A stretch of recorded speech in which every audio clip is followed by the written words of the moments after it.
ఈ సంఘటననైనా అటు కుటుంబ సంఘటనైనా ఇలా రాజకీయంగా పరమైన దేవాలయాలైనా దేనైనా కూడా రాజకీయాన్ని ముడిపెట్టడమే నా లక్ష్యము అన్నటువంటి రీతిలో ప్రస్తుతం ఆంధ్రప్రదేశ్లో రాజకీయం నడుస్తోంది. ఎటువంటి దాన్నైనా ఏ రకంగా జగన్మోహన్ రెడ్డి గారిని డీఫేమ్ చేయాలి, ఏ రకంగా జగన్మోహన్ రెడ్డి గారిని విలువ తగ్గించాలి అన్నటువంటి ఒక ప్రయత్నం తప్పితే ఇంకా ప్రజల గురించి కానీ ఇంకో రాష్ట్రం గురించి కానీ ఆలోచన చేయటం ప్రతిపక్ష పార్టీ కానీ ఎల్లో మీడియా కానీ మర్చిపోయింది.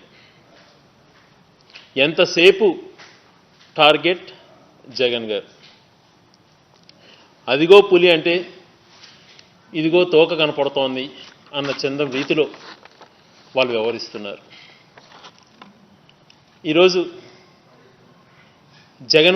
వైఎస్ వివేకానంద రెడ్డి గారి హత్యకు సంబంధించి కోర్టులో ఆ కన్ఫెషన్ సంబంధించి ఈరోజు కొన్ని పత్రికలలో వార్తలు రాశారు. వివేకానంద రెడ్డి గారు చనిపోయినప్పుడు పుట్టెడు దుఃఖంతో ఉన్నటువంటి జగన్మోహన్ రెడ్డి గారు వెంటనే సిబిఐ ఎంక్వైరీ వేయాలా అని చెప్పి ఆ రోజు డిమాండ్ చేసిన విషయం మీకు అందరికీ తెలిసి ఈనాడు పేపర్లో వచ్చినటువంటి జగన్ గారు మాట్లాడిన మాటలు సిబిఐకి అప్పగించాలి అని చెప్పి ఆ రోజు ఈనాడులో వచ్చినటువంటి వార్త హత్య జరిగిన తర్వాత. మరి ఏ రోజు కూడా రాష్ట్రంలో గతంలో చంద్రబాబు నాయుడు గారు పరిపాలన చేసినప్పుడు ఏ రోజు కూడా సిబిఐ ఎంక్వైరీని ఏ దాన్ని కూడా ఆదేశించలేదు. ఆదేశించకపోగా ఏదన్నా కూడా సిబిఐ ఎంక్వైరీకి వస్తానంటే ఆ రాష్ట్రానికి వస్తే మీ తోక కత్తిరిస్తా, రాష్ట్రం నుంచి తరిమేస్తా, మీరు రావటానికి అని మాట్లాడే మనిషి చంద్రబాబు నాయుడు గారు. మరి జగన్మోహన్ రెడ్డి గారు వివేకానంద రెడ్డి హత్య విషయంలో ఇది పొరుగు రాష్ట్రాల్లో కర్ణాటకకు సంబంధించిన అంశం కూడా ఉంది కాబట్టి దీన్ని కుటుంబ సభ్యుల కోరిక మేరకు సిబిఐ చేస్తే బాగుంటుందని చెప్పి ఆయన అంగీకరించారు. జగన్మోహన్ రెడ్డి గారు సిబిఐ ఎంక్వైరీకి అంగీకరించకపోయింటే అసలు దర్యాప్తు అన్నటువంటి జరిగి ఉండేదే కాదు.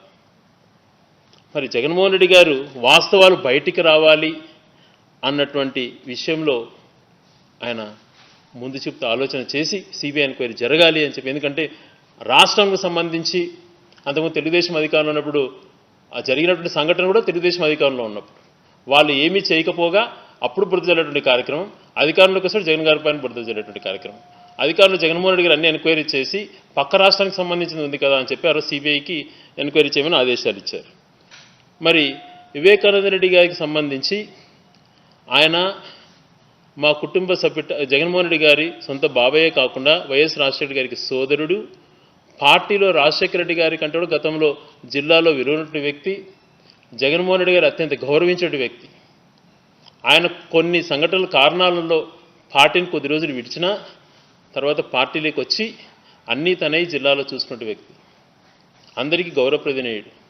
జగన్మోహన్ రెడ్డి గారు ఆయన పైన గౌరవంతో ఆ రోజు వైఎస్ఆర్ కాంగ్రెస్ పార్టీకి స్థానిక సంస్థల్లో పూర్తి మెజారిటీ ఉంది అని చెప్పి బాబాయ్ని ఆ రోజు క్యాండిడేట్గా నియమించడం జరిగింది. వైఎస్ వివేకానంద రెడ్డి గారు జిల్లాలో పెద్దరికంగా ఉంటారు, మనకు ఆ రోజు వచ్చిన పరిస్థితులలో కౌన్సిల్లో మనకు మంచి రిప్రజెంటేషన్ ఉండాలని చెప్పి ఆ రోజు వివేకానంద రెడ్డి గెలిస్తే జిల్లాలో మళ్ళీ జగన్మోహన్ రెడ్డి గారి బలం ఇంకా పెరుగుతుంది అని చెప్పి చంద్రబాబు నాయుడు గారు చేయని కుట్రలే లేవు. ప్రత్యేక విమానాలు కడప ఎయిర్పోర్ట్లో పెట్టాడు. ప్రత్యేక విమానాలు పెట్టి వైఎస్ఆర్ కాంగ్రెస్ పార్టీకి సంబంధించినటువంటి జడ్పీటీసీలను ఎంపీటీసీలను అందరినీ కూడా పాండిచేరిలో పెద్ద క్యాంపు పెట్టి అక్కడ నుంచి చేసినటువంటి దౌర్భాగ్య రాజకీయాలు ఈ రోజుకి జిల్లా ప్రజలు మర్చిపోరు. ఎంత దుర్మార్గంగా వివరించారంటే సపరేట్ విమానాలలో ఎంపీటీసీని తరలించేటువంటి కార్యక్రమం ఎక్కడా జరిగిండదు. అంత నీచానికి ఒడగట్టి ఆ రోజు వివేకానంద రెడ్డి ఓడించినటువంటి పరిస్థితి చంద్రబాబు నాయుడు గారు. మరి వివేకానంద రెడ్డి గెలుపు కోసం జగన్మోహన్ రెడ్డి గారు ఆ రోజు ఎంత ప్రయత్నం చేశారన్నది కూడా అందరికీ తెలుసు. మరి అంత గౌరవించే వ్యక్తిని జగన్మోహన్ రెడ్డి గారు కానీ ఎవరన్నా కూడా ఆ రకంగా ఆలోచన చేస్తారా? ఒక్కసారి ఆలోచన చేయమంటున్నాను. కుటుంబంలో చిచ్చు పెట్టాలని చూసి లేనిది ఉందని సృష్టించాలని చెప్పి జగన్మోహన్ రెడ్డి గారు చేయి చేసుకున్నారని చెప్పి మాట్లాడి అనేక అసత్య కథనాలు ప్రచారాలు చేశారు. ఎప్పుడు కూడా దుర్మార్గమైన వ్యవహారం. రాజశేఖర రెడ్డి గారు చనిపోయి కనీసం ఆయన ఎంత దుఃఖంలో ఉన్నారని కూడా ఆలోచన చేయకుండా శవం దగ్గర ఎమ్మెల్యేలతో సంతకాలు చేయించారని చెప్పి ఆ రోజు కూడా ఎంత కుట్ర పన్నారో మనకు తెలిసిందే.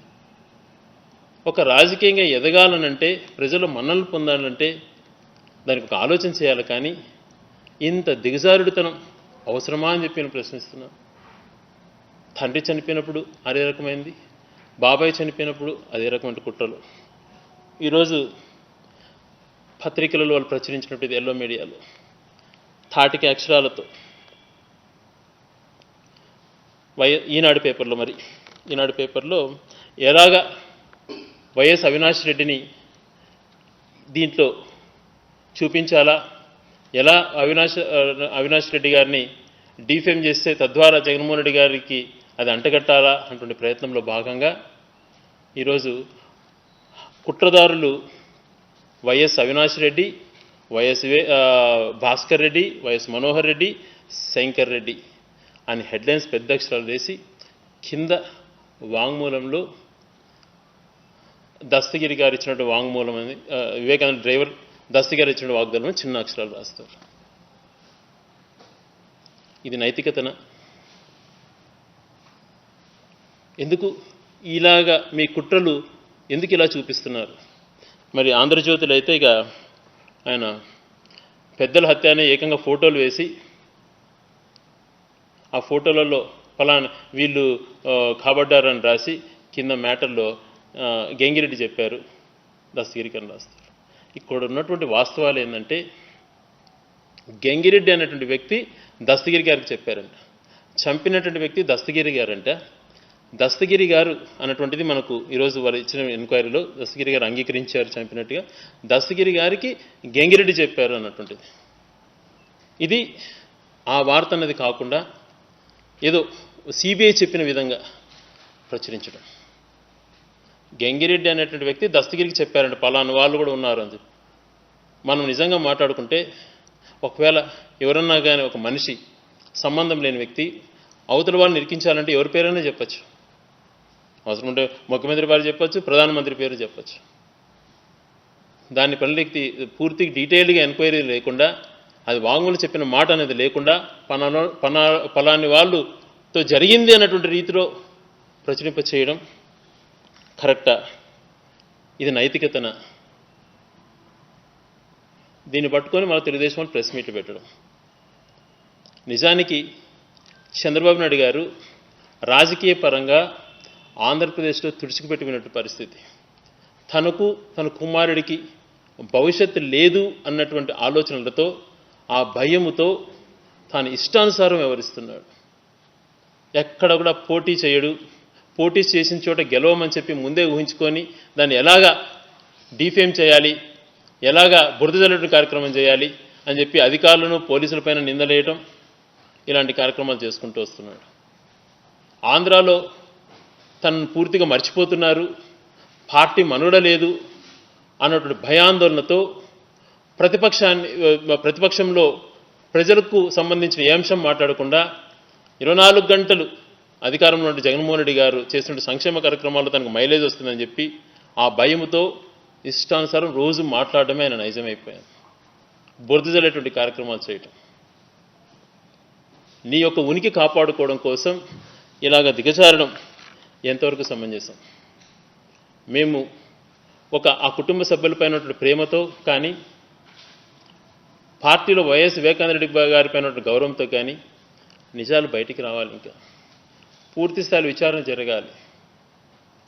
చెప్పారంటుండేది కాదు, దీని వెనకాల ఎవరెవరు ఉన్నారు, ఇంకా ఎవరి పాత్ర ఉంది, ఏ రకంగా వాళ్ళు మాట్లాడడానికి వెనుకనటువంటి పెద్దల హస్తం, ఎవరు ఆ పెద్దలు ఇవన్నీ చేయిస్తున్నారు, ఇవన్నీ కూడా వాస్తవాలు బయటకు వస్తే పూర్తిగా మేము మాలాంటి వాళ్ళని సంతోషపడతాం. వివేకానంద రెడ్డి గారి ఆత్మకు శాంతిస్తుంది. అలా కాకుండా ఏదో తూతు మంత్రంగా ఆయన అన్నారు, ఈయన విన్నాను అటువంటిది కాకుండా ఆధారాలతో సహా అన్నీ కూడా వచ్చినప్పుడు మేము ఖచ్చితంగా స్వాగతిస్తాం. 100% నిష్పక్షపాతంగా జరగాల అని చెప్పి మేము మనస్ఫూర్తిగా కోరుకుంటున్నాం. మరి ఈ రకంగా నిజాలన్నీ బయటకు రావాలని మేము కోరుకుంటుంటే అసత్యాలతో దుష్ప్రచారం చేస్తున్నటువంటి ఎల్లో మీడియా పైన కానీ దీనిపైన తెలియకుండా నిందలు వేస్తున్నటువంటి వాళ్ళపైన కానీ వైఎస్ అవినాష్ రెడ్డి గారు చట్టపరంగా వాళ్ళపైన చర్యలు తీసుకోవడానికి కూడా ఆలోచన చేస్తున్నారు. చాలా దుర్మార్గం. ఒక కుటుంబ సభ్యుడిని పోగొట్టుకొని వాళ్ళు ఉన్నటువంటి దుఃఖంలో పొలిటికల్గా వేరే పార్టీకి మైలేజ్ తేవాలా, ఇంకొకరిని విలువలు తగ్గించాలా అని చెప్పి ఈ రకమైన హెడ్లైన్స్ తీసుకొని వాస్తవాన్ని వాస్తవంగా ప్రచురించలేకపోయినందుకు నిజంగా వాళ్ళు సిగ్గుపడాలి. సిబిఐ చెప్పినట్టు కాదు, అక్కడ సిబిఐ చెప్పలేదు, తర్వాత ఇంకా అక్కడ ఉన్నటువంటి ఇది చెప్పలేదు. దస్తగిరి అనేటువంటి వ్యక్తి మాకు గంగిరెడ్డి చెప్పారంట మాట చెప్పడం, దాన్ని ఏదో అయిపోయిందని చెప్పి మాట్లాడడం. దస్తగిరి గారు గంగిరెడ్డి అలాగ ఎందుకు చెప్పారన్నటువంటిది గంగిరెడ్డి ద్వారా కానీ పూర్తిగా దస్తగిరి గారితో వాస్తవాలన్నీ బయటికి రావాలి, ఆధారాలు బయట పెట్టాలి.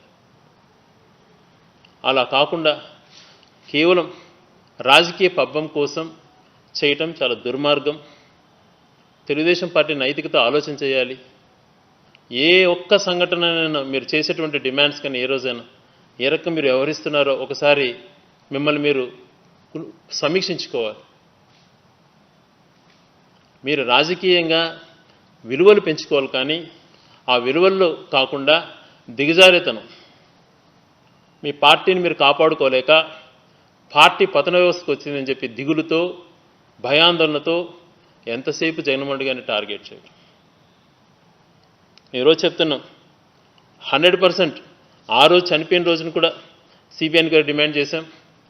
ఇప్పుడు కూడా మేమందరం కూడా గట్టే కోరుకుండేది పూర్తి అంతా కూడా సమాచారంతో బయటికి రావాలి, ఆధారాలతో అని చెప్పి నిష్పక్షపాతం ఎవరైతే ఈ తప్పు చేశారో వారికి కఠిన శిక్ష కూడా పడాలని చెప్పి కోరుకుంటున్నాం. కఠిన శిక్ష అమలు చేయాలి వాళ్ళపైన. చాలా దుర్మార్గం.